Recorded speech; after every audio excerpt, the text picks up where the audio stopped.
Headlines के बाद अब विस्तार से खबरों का रुख करते हैं। जिस हिंडनबर्ग की रिपोर्ट ने देश की सियासत में भूचाल ला दिया, सरकार के सामने पूरा विपक्ष एकजुट होकर खड़ा हो गया। विपक्षी दलों ने जेपी सिंह की मांग कर डाली और सरकार मुश्किल में भी दिखी, लेकिन उस मुद्दे पर शरद पवार का ताजा बयान कांग्रेस के लिए पहेली बन गया है।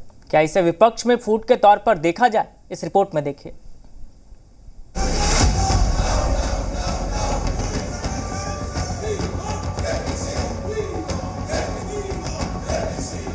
अडानी ग्रुप पर हिंडनबर्ग की रिपोर्ट ने ऐसी हवा चलाई कि बिखरता हुआ विपक्ष 2024 के चुनाव से ठीक एक साल पहले एकजुट होता हुआ दिखा और इसका असर संसद से लेकर सियासत तक दिखा। तमाम विपक्षी दलों ने इस मुद्दे पर सरकार को घेरा। कांग्रेस ने सरकार और प्रधानमंत्री से अडानी को लेकर सवाल पूछ लिया। सिर्फ एक सवाल पूछा, नरेंद्र मोदी जी, आपका अडानी जी से रिश्ता क्या है? मैंने और कुछ नहीं कहा। मैंने सिर्फ सवाल पूछा, भैया बता दो रिश्ता क्या है। और मैंने ऐसे फोटो दिखाई, उसमें नरेंद्र मोदी जी ऐसे बैठे हैं। नरेंद्र मोदी जी अडानी जी के हवाई जहाज में रिलैक्स करते हुए दिख रहे हैं। तो मैंने पूछा, भैया बता दीजिए रिश्ता क्या है। लेकिन विपक्ष के एक प्रमुख नेता शरद पवार के ताजा बयान ने कांग्रेस के साथ खेला कर दिया है। शरद पवार ने कहा है कि अडानी ग्रुप के मुद्दे पर जेपीसी की जरूरत ही नहीं है। हालांकि उन्होंने माना कि उस वक्त उनकी पार्टी ने भी जेपीसी की मांग की थी। जेपीसी की डिमांड हमारे सब अपोजिशन के साथियों ने की, ये बात सच है। हमारे पार्टी के भी प्रतिनिधि उस मीटिंग के थे। मेरा कहना ये है कि इससे दूसरा एक अल्टरनेटिव सुप्रीम कोर्ट ने दिया है, वो खुद कमिटी अपॉइंट करना चाहते की उन्होंने, तो शायद इसकी क्रेडिबिलिटी वो ज़्यादा रहेगी। शरद पवार यहीं पर नहीं रुके। उन्होंने ये भी बता दिया कि एनसीपी के लिए इस वक्त अडानी से ज्यादा अहम कई और मुद्दे हैं, जैसे कि महंगाई और किसानों की समस्या। आज मुझे लगता है कि हमारे सामने दूसरे इशू ज़्यादा इम्पोर्टेंट है। एक अनएम्प्लॉयमेंट, दूसरा प्राइस राइज और तीसरा फार्मर्स किसानों की समस्या।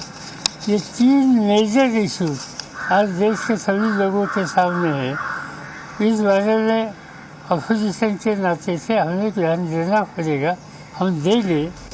शरद पवार के ताजा बयान से दो बातें साफ होती दिख रही हैं। एक तो ये कि अडानी के मुद्दे को लेकर कांग्रेस ने जो मुहिम चलानी चाही उसकी हवा निकल चुकी है और 2024 के चुनाव से पहले ही विपक्ष के एकजुट होने की बात अभी दूर की बात है।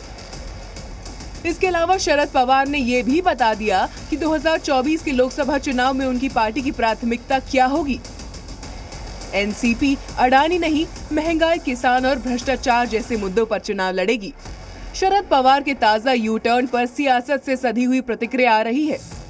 उद्धव ठाकरे गुट वाली शिवसेना ने कहा है कि पवार साहब के बयान से विपक्ष की एकता पर कोई असर नहीं पड़ेगा।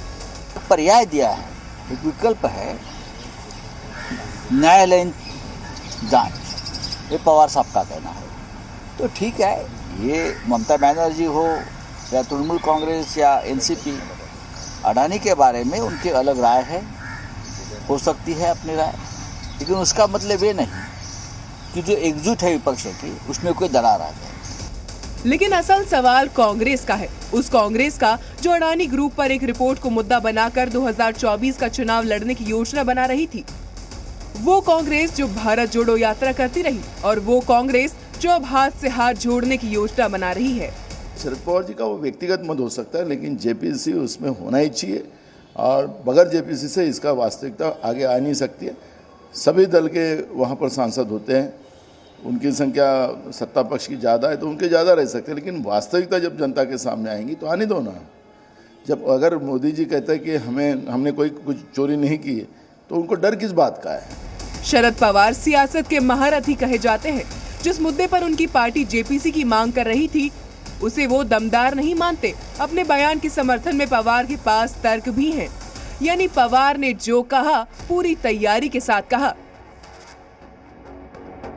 लेकिन उन लोगों का क्या जो इसी मुद्दे पर 2024 में मोदी को हराने की सोच रहे थे? पवार के साथियों को ये सोचना होगा कि पवार साहब का ताजा बयान आत्मज्ञान है या फिर कांग्रेस को झटका। ब्यूरो रिपोर्ट, जी मीडिया। राष्ट्रपति